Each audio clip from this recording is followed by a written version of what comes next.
you've even said it yourself, if it's not, if you can't make a meal of it, it's questionable whether it's human food. So what are your thoughts on garlic and spice? Well, if we start with the question, if you can't make a meal of it, we can go into specifics from there. It's always nice to start with the concept. I use a variety of concepts to express to people a rationale for questioning or perhaps answering the question, is this fit food for humans? Is this the ideal food for humans? The ideal food for humans is going to vary at different times. There's times when you need more water in your food and a banana is going to be too dry.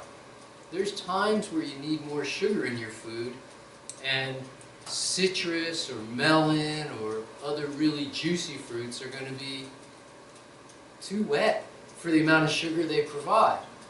There's times where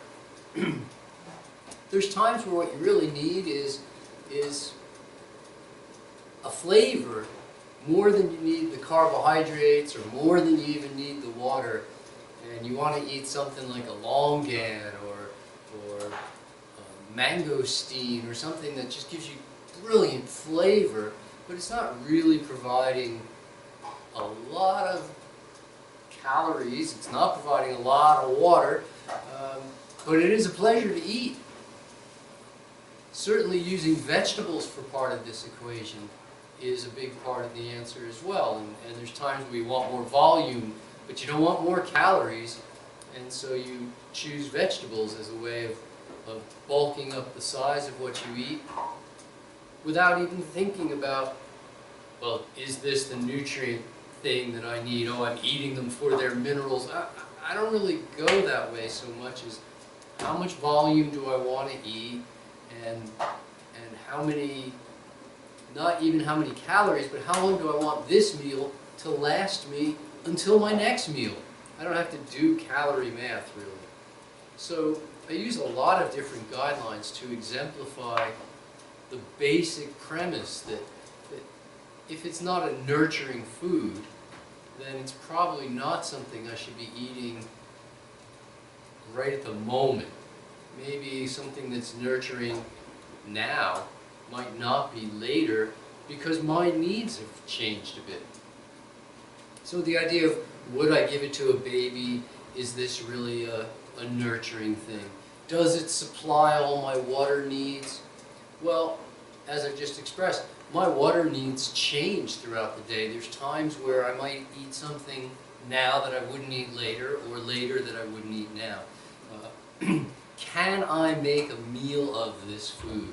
Well, I've made meals of cilantro coming out of my garden when I didn't need calories and I was hungry for something to eat and I needed it to hold me for an hour or two until I finished doing what I was doing in the garden and could go home and get something a little more calorie dense. So I'm going to play with again with the flexibility and understanding the nuances.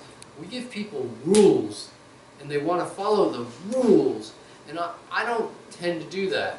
I'm going to give people some guidelines and suggestions and explain the concepts well enough so that you can understand the nuances and the freedoms and the flexibilities and the segues and the various options that are available to be able to eat a wide variety of foods without feeling restricted, with allowing for the fact that at different times you may well need different things.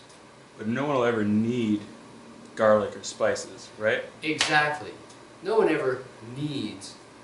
So if they want stimulants, irritants, or toxic agents in order to make their food palatable. Okay, the food is certainly going to be palatable.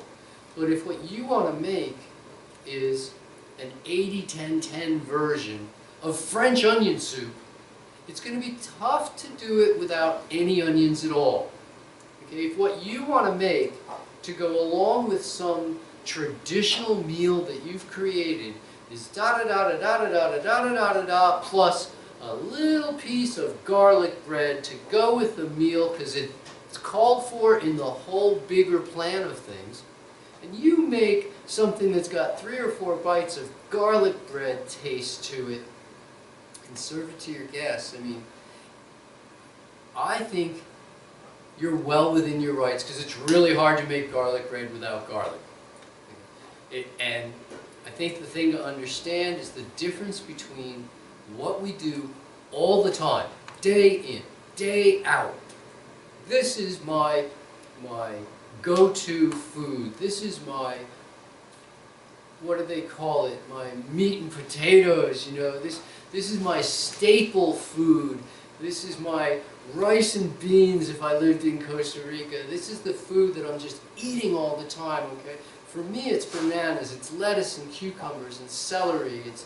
I'm eating mangoes a lot. I'm eating oranges a lot. I mean, if you saw how many we go through more than 100 cases of oranges every single year in my house. For me and my wife, we go through more than 100 cases a year. We go through more than 100 cases of bananas a year. We go through roughly 50 to 80 mangoes a week in our house. I mean, we eat a lot of those 3 foods. Fine. If I want to create some dish that has a traditional flavor, and there's no other way to do it except to go out to the garden and once a year or twice a year pick the tops off of some chives and put it into my salad, I mean, I'm really just not going to get worried about it.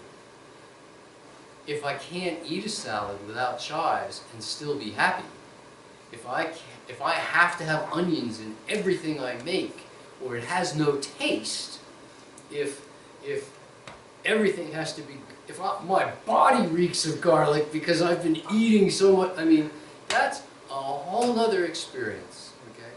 You hear people say it has no taste without salt, or it has no taste without garlic, or it has to be, I have to put vinegar on my salad, what would it be without vinegar? This is a different approach entirely to, hey, I'm making something, I want it to come out as realistic as possible. It's tough. I don't know a pea soup recipe that doesn't include peas.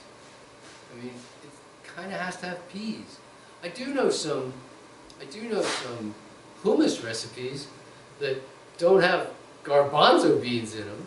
Okay, we can get around some things, but the ones you can't get around and you still need it, I think it's just a big difference between always, always, always, never, never, never, and what you determine as sometimes. For me, sometimes once or twice a year, I mean, I've gone decades without eating mushrooms, but I've also had mushrooms 2 days in a row one time. Woo woo, I mean, is it the end of the world? No, it's not even that they're bad for you. It's just, I don't tend to eat a lot of mushrooms. But if I do, it's not the end of the world. And it doesn't mean I've compromised my lifestyle to a point of it being unacceptable. 80-10-10 is way more flexible than most people give it credit for. Perhaps you're just starting a raw food diet, and you're looking for tips and recipes to succeed. Or maybe you're an athlete looking to reach new levels in your pursuit of fitness. Or if your goal is simply to experience the highest expression of your health. It's simple. 80-10-10 is the answer. It's your guide to looking, feeling, and performing your best. Visit foodandsport.com now and pick up your free gift, which will have you on your way to understanding and using the 80-10-10 diet.